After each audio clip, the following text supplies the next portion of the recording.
Le savoir-faire, héritage des mains et de l'esprit.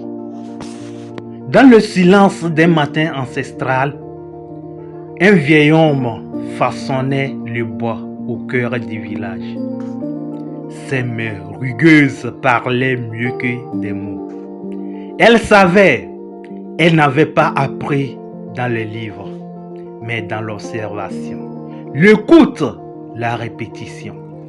Chaque geste, chaque coup de lame, chaque souffle était un poème d'intelligence.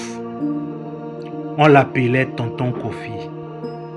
Et on disait de lui, il connaît le bois comme on connaît sa mère. Le savoir-faire, c'est cela. C'est la mémoire des peuples. C'est ce qui n'écrit pas, mais se montre. Ce que l'on ne dit pas, mais que l'on sent. C'est une danse entre la connaissance et l'expérience, entre l'intuition et la maîtrise. En Afrique, le savoir-faire est sacré. Il est tissé dans les paniers, martelé dans les fers, sculpté dans les masques et transmis dans les regards. Mais aujourd'hui, beaucoup oublient que savoir n'est rien sans savoir-faire. L'intelligence se mesure aux actes, car celui qui sait mais ne fait pas est semblable à une calebasse pleine d'eau percée. Tout se perd. Le savoir-faire ne se limite pas au métier manuel. Il est aussi dans la parole bien posée, dans l'accueil d'un hôte, dans l'art d'éduquer sans blesser, dans la capacité à transformer le peu en abondance. Nos grands-mères savaient faire à manger avec 3 choses et nourrir 10 bouches. Nos grands-pères savaient parler à la pluie.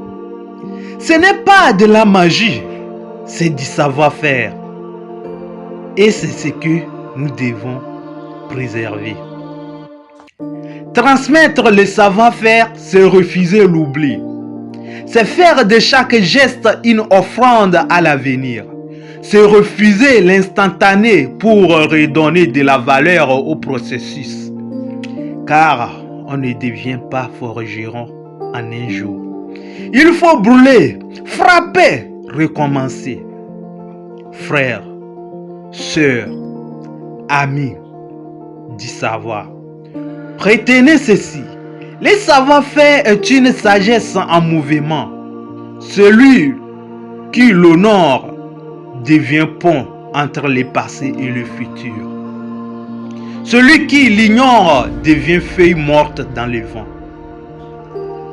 Alors, marchons ensemble, réapprenons à faire, à créer, à transmettre, à honorer nos mains autant que nos têtes, car c'est là que naît la véritable sagesse. Voici quelques exemples inspirants d'entrepreneurs africains ou d'origine africaine qui ont réussi grâce à leur savoir-faire, leur vision et leur persévérance. Monsieur Aliko Dangote au Nigeria, fondateur du groupe Dangote, il a bâti un empire industriel dans le ciment, le sucre, la farine et aujourd'hui le pétrole. Parti du négoce, il a su transformer son savoir-faire commercial en puissance économique. Divine Ndulukula Zimbabwe, fondatrice de Securico, une société de sécurité. Elle a défié un secteur dominé par les hommes, était devenue une figure emblématique de l'entrepreneuriat féminin en Afrique. Margaret Wade